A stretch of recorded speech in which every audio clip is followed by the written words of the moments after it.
Don't do it, Caitlin Clark. Don't do it. Now, I'm not the only one saying it. Now, I understand everybody wants equal treatment, but we all know that everybody wants equal but special treatment. We know that Dr. Martin Luther King famously came out and says, judge people by the content of their character, not the color of their skin. I have a dream that one day we will be judged by the content of our character, not the color of our skin. And we know both of those things are crap. We know that that doesn't happen. I do. That's what I've always done.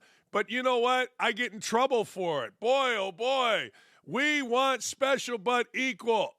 Like last night, some little girl announcer on the sideline, Allie LaForce, I told you this. Women announcers talk about feelings.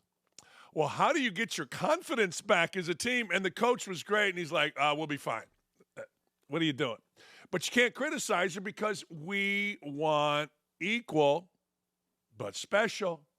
And it's the same thing that's happening with Caitlin Clark here with our guy, Ice Cube's offer of $5 million to play in the Big Three. People are saying, you got to do it. Don't do it. It's bad for women. It's good for women. Why only the white girl? You know, all the stupid stuff that people get into saying. Well, guess what? Now a different take. My take has been don't do it because you're going to get your ass kicked. I mean, you're just going to get your ass kicked. Well, former number one pick in the NBA draft, Kenyon Martin, is catching a little hell. Why? Because he said what I said.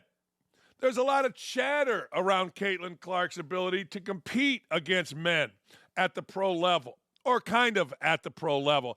And she doesn't have to. This is the thing. We're always measuring PPs. We're always measuring. Hey, look, a woman playing against a woman is great. Dominate. A man playing against a man is great. Dominate. Women transitioning to men and men transitioning to women, go play with the men and get your ass kicked. But Caitlin Clark playing against men, she would get her ass kicked. Now, maybe she has something to prove. Maybe she's going to go out Bobby Riggs. I don't know. But here's what Kenyon Martin had to say. It's a step under prison ball. Yeah. Right? Yeah. Prison ball, you got Big Three.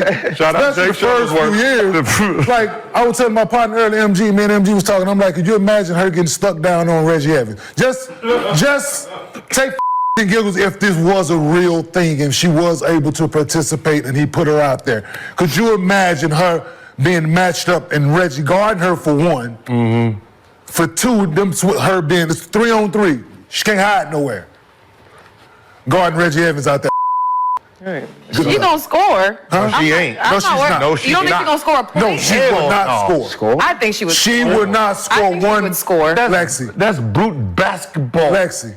I think she would score. It's 3-on-3. She can't hide nowhere.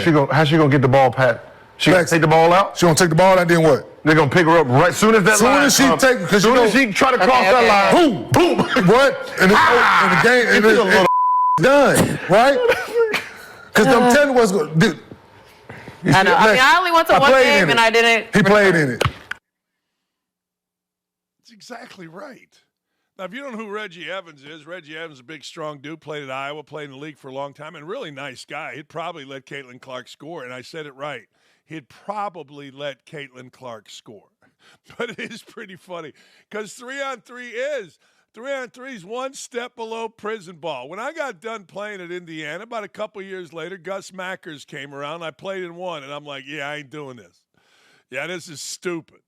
All anybody wanted to do was, like, pick fights, and I had to anyway, we got a little altercation. I'm like, yeah, I don't need this. What are you, crazy? I'll play 3-on-3 in my driveway. But, yeah, look, and that doesn't mean that Caitlin Clark isn't really good. She's great. But it does mean that, look, there are, regardless of whether or not you would like to believe it, there are physical differences between men and women. And I'll tell you something else. There are physical differences between 18 to 23-year-olds and 34, 33, 35-year-olds, which is where Reggie Evans is, or Kenyon Martin, or whomever. We always call it what? Old man strength. So here's this really nice player, really nice person, it seems like, going out there, balling so hard, but she's going to play against these dudes. And let me tell you something else. You think any of these guys want on SportsCenter Caitlin Clark crossing them over, pulling back, stepping back, drilling a three. No, you know what they'd rather have? They'd rather have Caitlin Clark, them swatting Caitlin Clark in the next week. Now, somebody might say because we want equal but special, well, you can't do that. No, you can. I would rather err on the side of swatting Caitlin Clark's action into next week as opposed to her crossing me over, going under the rim, laying it in, and me looking like a fool. I would rather have all the little purple-haired sideline little girl reporters going, well, that's just rude, as opposed to her hitting a three in my eye hole. And I speak for every man alive. Look, there would be a lot of pressure on men. You think? There'd be a ton of pressure on men. Amen. Amen. Don't do it, Caitlin. Now, if I were guarding Caitlin Clark, how would I do it? She'd have to back cut. She could get back cut buckets left and right. But she's not getting the ball, dancing out front, taking me one way, stepping back, and drilling a three right here in my eye hole. That ain't happening. And I don't even matter. I'm 61 years old. You talk about some ex-NBA player that's 30, 35, whatever. Oh, please. And the little girl in that thing is like, well, she would score point. No, she wouldn't. Honest to God. And that's fine. Who cares? Like, who cares? Now, here's the other thing. Would they play with a normal-sized basketball? I mean, if I were Caitlin Clark, I'd demand they play with a smaller basketball if I'm going to do this because that's what women play, and that's fine too. If they lowered the rim, the only reason they don't lower the rim is because of women's ego. That's true. It is. It's because of women's ego. They made the ball smaller. They lowered the net in volleyball. But women's egos in basketball are such that they cannot allow it. They should also shorten the court because it takes some of these big uns half an hour to get from end to end. You shorten the court, make it a high school court, you lower the rim. Hey, now we got something. I mean, they already made the ball smaller. And I know you're not supposed to say this because, again, everybody wants equal but special. Why do I say that? Well, because we're always tinkering with the NBA rules. We're always tinkering with college basketball rules. We are. I mean, every time you can't swing a dead cat without the NBA putting a new rule in about something. You can't swing a dead cat without NCAA basketball putting a new rule in about something. So what the hell? If I were in charge of all things women's basketball, I would lower the rim. I'm not sure the height. The only problem you have is that when you go to play, well, or even in high school, you got to have rims that are lower and raised. That's a problem. I get it. But that's what I'd do. If you want to make the game better, make it a high school length court. There's a difference. State of Indiana, when you play basketball, used to be in the state tournament before fancy courts, they would have to tape a baseline at Mackey Arena. It's about, this much shorter on each end.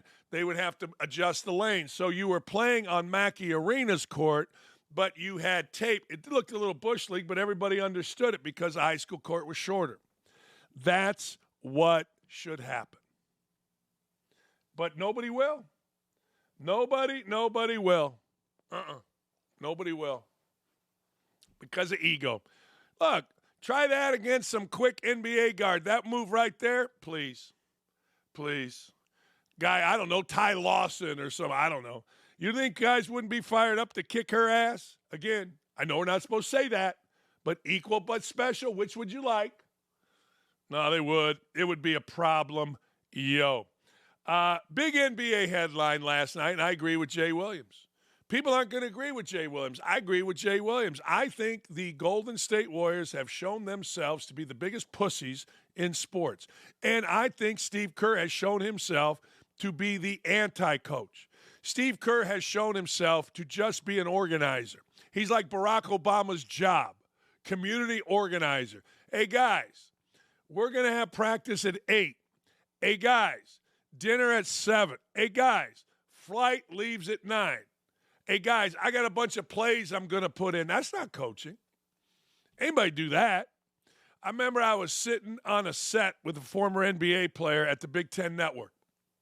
It wasn't Jimmy Jackson. And we're sitting there, and he says on the air, well, you can tell a good coach by how many times he gets a good look off inbounds plays, and I'm like, no, you can't. Real coaching is handling what's going on with the Golden State Warriors. Real coaching is figuring out how to straighten out a sinking ship. That's real coaching. You don't even have to win. You got to make it competitive. But when you have Steph Curry, Klay Thompson, Draymond Green at all, you got to win. But Jay Williams claims high-level people questioning Steph Curry's leadership due to Draymond Green. Geez, what's wrong with me?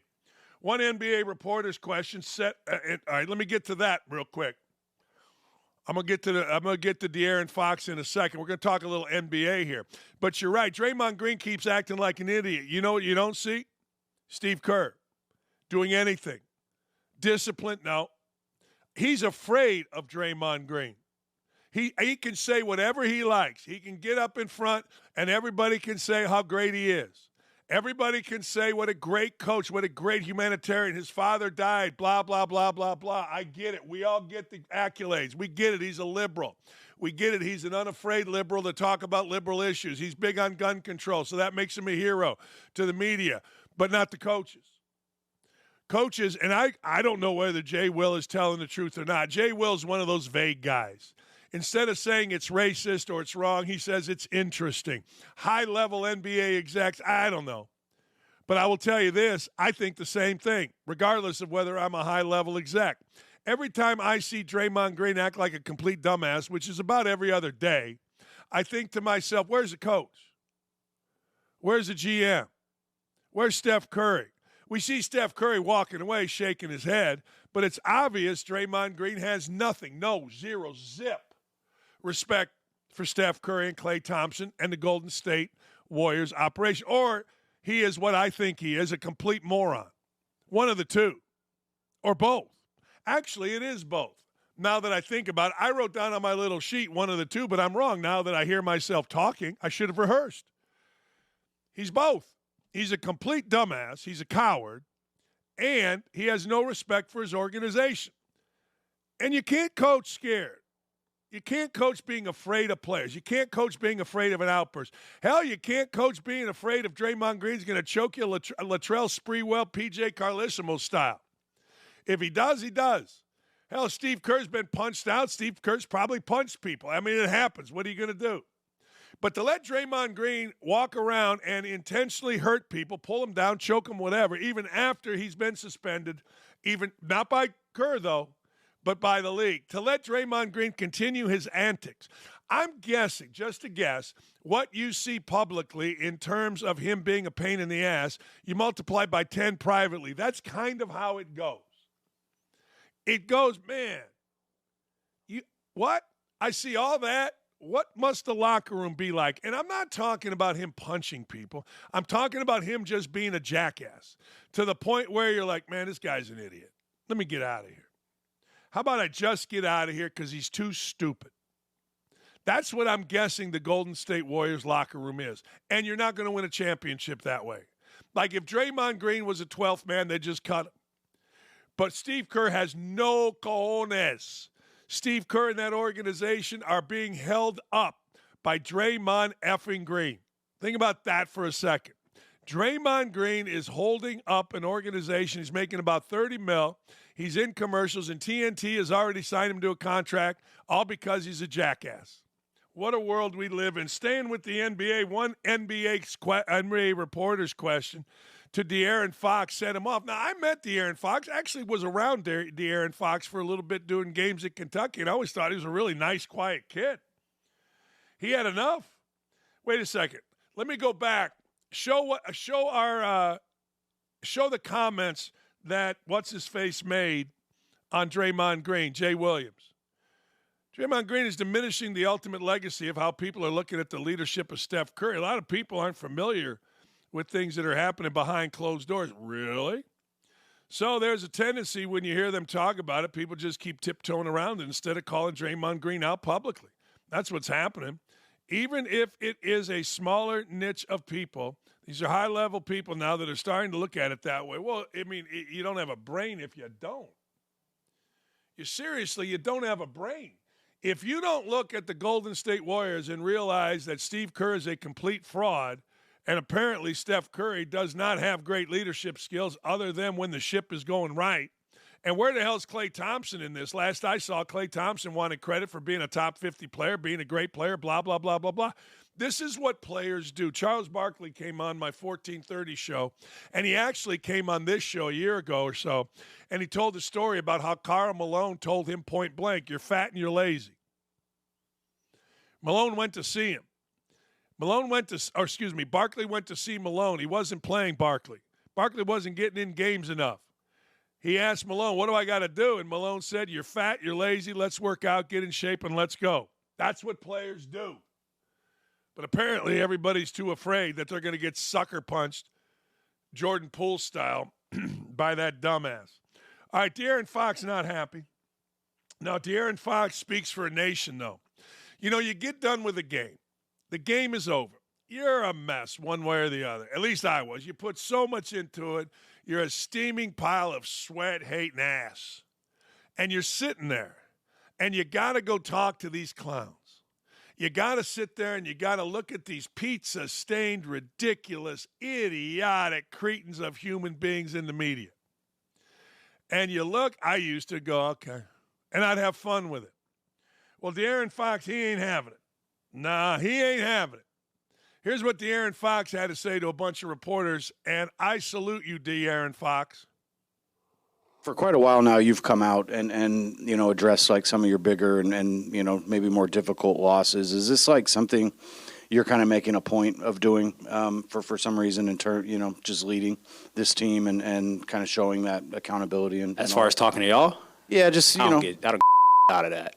Okay. I don't get nothing out of that. They ask me, I do it. But for the team, so it really doesn't mean anything in terms They don't give a come up here and talk, I'll tell you that. But nah, I mean, if Michael asked me, I do. If Michael or Shannon asked me, I do it. Okay, well, they're good. I get no joy in this after a win or a loss. My team doesn't care if I come up here in a blowout win or a blowout loss. So sorry I brought it up. I mean, it is what it is. I mean, these guys are idiots. Some white dude, well, you know, do you think that you're showing leadership? Idiots. Stone, you have no idea the level of stupid. And now, at least in our city, because we got to talk about Doyle every day, now he tries to get on TV every day, or he tries to make it about himself so that he can get a role somewhere, get an interview somewhere, and become a star. That's what they do. In the NBA, the white dudes are scared to death. You could hear it in that reporter's voice, scared to death to be called a racist. And the black dudes, the writers, the media, they want to be down with the scene. They want to go to the club with Drake. They want to hang out. It's all a sham. And good for De'Aaron Fox. I don't give up about talking to you clowns. I don't get nothing out of it. They ask me to do it, I do it. If I don't do it, I'll probably get fined. Who the hell wants to get fined? Kelly Oubre, beautiful. Kelly Oubre is a overrated, nondescript NBA player. Played at Kansas for a year. And like the NBA, because, I equate to the NBA of Democratic-run cities. It's just chaos. You see it every night. Every night there's something. I'm not talking about, I don't even care about fights or any of that kind of stuff. I talk about some wild scene that Draymond Green starts or some wild scene. Now, every sport has it. Don't get me wrong. And every sport has always had it. But I'm seeing more and more of it. I am. I'm seeing this. I feel like, and maybe this is just me, maybe I see highlights of every game at some point in the evening or in the morning. But I feel like I'm seeing it every day. Stuff like this. Kelly Oubre goes out and starts pointing at officials and calling them a bitch. Let's show you.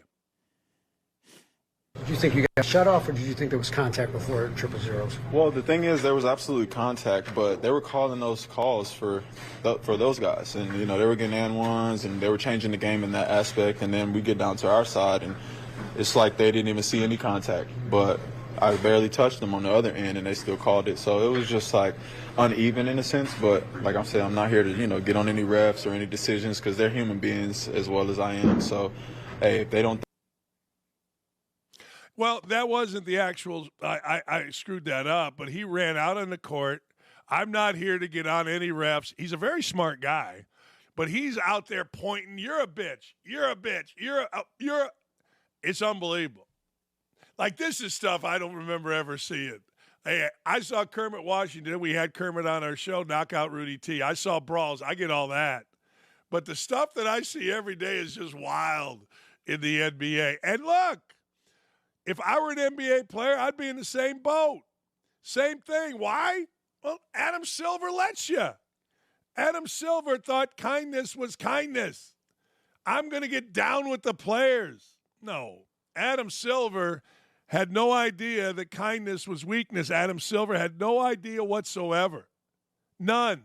Zero. Zip. Nada. So Adam Silver, once you open it up to the players, oh, man, that's just stupid. I include myself. I'll give you a very small, my high school coach at the end of practice, hey, man, run 3 suicides on your own, and he would leave, go to the bar.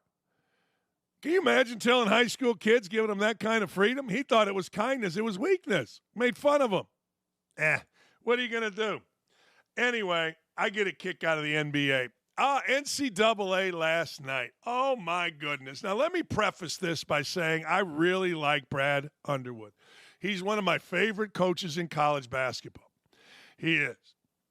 And I have heard from Illinois fans left and right about, and actually from coaches, how this Terrence Shannon thing is a sham. I know we're not supposed to say this, but I told you this before. My sister, 25-year domestic violence prosecutor, never believe the woman. Never believe the man. Believe the facts. And I don't know what the facts are, but I know that Terrence Shannon got himself an injunction to play college basketball. A lot of people are telling me the woman in question has done this numerous times. A lot of people tell me there's nothing here. Okay, fine, but he had to get an injunction because of a sexual. So I have a hard time rooting for Illinois, even though I really like the coach. I do. And if we're going to talk about that part of it, I would simply say I don't know that I could play him. But I'm out of coaching. You know, right now, I don't think I could play the guy. I know we get an injunction. I know we're supposed to play him, and I know he's a great player, and he's probably the best player in the NCAA tournament, not named Zach Edey. He's probably the most electric player in the NCAA. I don't think I could play him.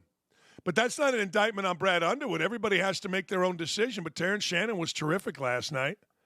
And Illinois, from start to finish, was all over Iowa State. And Iowa State's tough. I've talked about Iowa State, how good they are, how tough they are. But Illinois, they just ran roughshod over them. And it started early. It was like voting in Chicago early and often. I mean, look, of course the game got close. Illinois got up, but the game got close. But I got to tell you, every time there was something there, Illinois just said nay, nay. And Terrence Shannon was the guy saying nay, nay. This is a good basketball team, Illinois.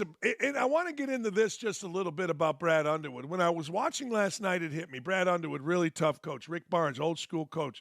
Calvin Sampson, tough coach. Matt Painter, tough coach. I mean, there ain't nothing wrong with coaching your guys tough. Ain't nothing wrong with being hard on coaches.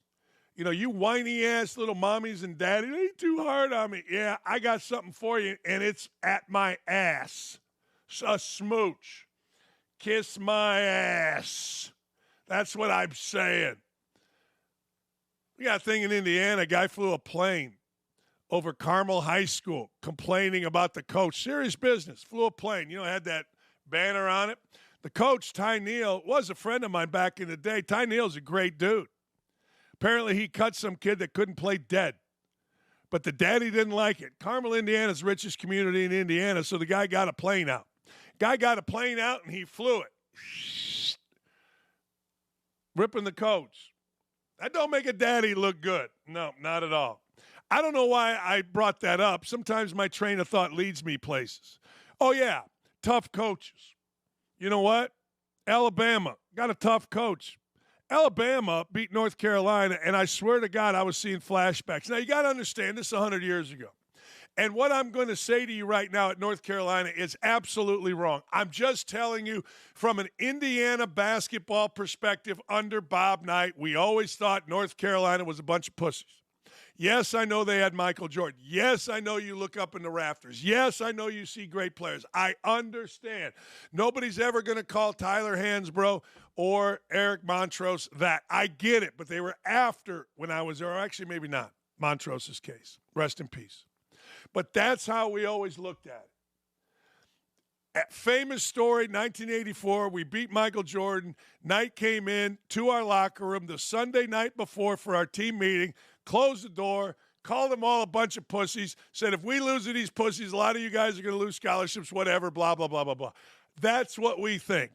Now, Jay Billis and others have said, well, if they're soft, then there's a lot softer teams because they've won a lot of games, and he is 1,000. I'm wrong. Everybody else is right. It's one of the great programs. But we take at Indiana great pride that Isaiah Thomas is the only NBA All-Star in Bob Knight's 28 years at Indiana. The only one. And Bob Knight, even though Dean Smith had 50 NBA All-Stars, Bob Knight had more national championships than Dean Smith. I'm sorry, but that's my background, and I'm allowed to tell you my background. And last night, North Carolina looked like a bunch of pussies. I'm sorry they did. Jump, shooting, dribbling around. The coach, who I really like, Hubert Davis, had no answers. And I got to tell you, Nate Oates on the other side, even though they lost the guy involved in the murder, or whatever you want to say, Brandon Miller and others, hey, they out-toughed Carolina all day long. I don't know whether they have talent. They got a kid named Nelson who played at South Dakota State for 3 years. He transferred in. He's a white kid with a bad mustache. Played his off. He's the guy that blocked R.J. Davis's layup. He's the guy that had a big second half, up and under, scooping, sweeping. I don't know. But I'll tell you this much. That was a hell of a night for Alabama basketball. I don't care who you are, North Carolina and all their history. You make them look like little pussies, then I tell you, you've done your job. And that's what North Carolina, to me, I know I'm wrong, but that's what they looked like to me last night. I'll tell you who didn't. Man, did I get something wrong, and I owe my producer on my 1430 show, Jonathan Smith, I owe him Wendy's. Because I said, yeah, I think, San Diego State's going to cover the 11. Oh, lost by 30. Had the game gone 5 minutes longer, they lost by 40. 10 minutes, it had been 50.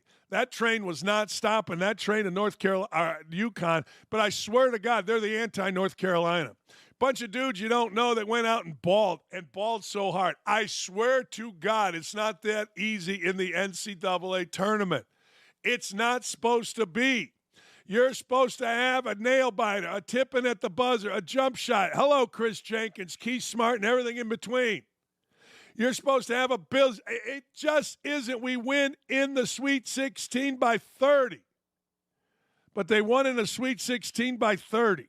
I don't even know where to start other than this. I get a text from our friend Chris Felica, a.k.a. Bear, Fox now. Anyway, my boy texts me. He goes, 6 minutes in, and every guy that's played for UConn has scored. Wow. You can have Tommy Lloyd. You can have Caleb Love. I don't give a damn what their record is. I don't give a damn. They play Sisters of the Poor, who, by the way, can ball once in a while. They my ass. Tommy Lloyd can't coach blind turkeys to take a shit. And Caleb Love, I don't know if he was fixing last night. I have no idea, and I would never accuse anybody other than one of my own players. But that dude looked disinterested. He shot 3 air balls. And with about 3 seconds on the shot clock, left side, first half, he took the worst shot I've ever seen from the three-point line with time left ever. I'm telling you, if there was a federal investigation into that game by Arizona, I might say, interesting. Even when they were down and they inbounded the ball, Clemson did, hell, it was too much effort for Caleb Love to run over and foul somebody. After a make, it was too much effort for any of them to spread out and guard the inbounds. And Tommy Lloyd had nothing. Honest to God, you could see, I'm telling you, Ray Charles could see that Arizona had far more talent, far more speed, but they were no match. Clemson, I told you, if they could guard their own, they were in business. They did for a while, and then it loosened up. But Clemson's got weapons. And I'll tell you this, that freaking Arizona team, my God. I can see now, after watching them, where, they played great occasionally, like against Wisconsin, when they beat them by 110. I can see that. But I can also see where they couldn't win their league despite having the team that drafts Caleb Love, I got 2 words for you. Hell no. Oh, I got tired of watching that dude. That was like watching A.J. Guyton at Indiana. It's like, oh, man, not going to guard, not going to do, hit a couple shots and think everybody's good. Oh, no, I got a headache. I'm glad they lost, even though I lost a fortune on it. I don't know. I don't know where I stand with this. I'm not sure. I've had enough RG3. Like, he's just a goofy guy. I remember, I've told you this story, Baylor national champion Monday night. I'm in a suite. Next to me in a suite is a bunch of Baylor guys, including Chip and Joanna, you know, the whole Waco thing. And RG3's wearing a basketball jersey, Baylor with his name on it. And even his wife was tired of him. Everybody in that suite was tired of his childishness. But apparently now RG3's trying really hard. RG3's trying really, really hard to not get demoted. They're talking about bringing in Travis Kelce's brother Jason, which I think is a huge mistake. But anyway, ESPN made a big deal about RG3. They promoted him to an analyst role, Monday Night Football. He was on the set. All right. ESPN's trying to demote him by all accounts. They are. But RG3's not going quiet. RG3 being a little millennial, and of course what RG3 says, white media is afraid, but he says that, well, guess what? We're all supposed to support Caleb Williams and his pink phone. We're all supposed to support Caleb Williams and his pink nails. Yeah, I ain't doing it. Now, you can. God bless you. I don't give two shits as a Bears fan, growing up a Bears fan. I don't give two shits about supporting a guy with pink fingernails and a pink phone and crying to his mommy and all that. Let Caleb Williams, nobody's saying not to be Caleb Williams. But I don't want him as my quarterback. Ain't nothing wrong with him wearing pink finger. Of course there is. Now, you're going to ask me what? I'm not sure. But I want dudes to be dudes. Women wear pink fingernail polish. They do. And in Chicago, let me tell you something. The kids have guns and the dudes eat sausages and no one needs pink fingernails. Having a pink phone case, yeah, why are you doing it? Are you that starving for attention? Is there an effeminate side? And if there's an effeminate side, let's just totally be honest. If that effeminate side creeps into your football, I don't want you on my team. I don't give a damn if there's a sensitive side, but I don't need an effeminate quarterback. I need the punky QB. I need a tough guy. I need a guy that wants to win at all costs. I don't need a guy that's showing his sexuality or whatever the hell he's showing with pink fingernails. I want Peyton Manning throwing spirals to wide receivers at 6 a.m. Yeah, we can all let this guy be who he is. Who gives a shit? But anybody with any sense knows there'll be a few clowns that'll wear pink fingernails and say, look at me, Caleb. I hope the dude's fine. I don't care. But I got to tell you, let RG3 or let Caleb Williams be Caleb Williams. Nah, I'm good. You can be Caleb Williams. And you in Chicago should wear pink fingernails and support him. Ain't happening. Oh, there'll be a few. They'll get on TV and some little sideline reporter will walk up and go, hey, you have pink fingernails. How are you feeling? What are your feelings? Watch tonight in the women's basketball tournament. The women announcers will all talk about getting fired up. How do you keep your team's confidence? That's why Lee Ross is awesome. She just got asked to do the Big East final in softball. I got to get her on this show sometime. I do. I got to get her on this show because, well, if she's going to go be a national broadcaster, then hey.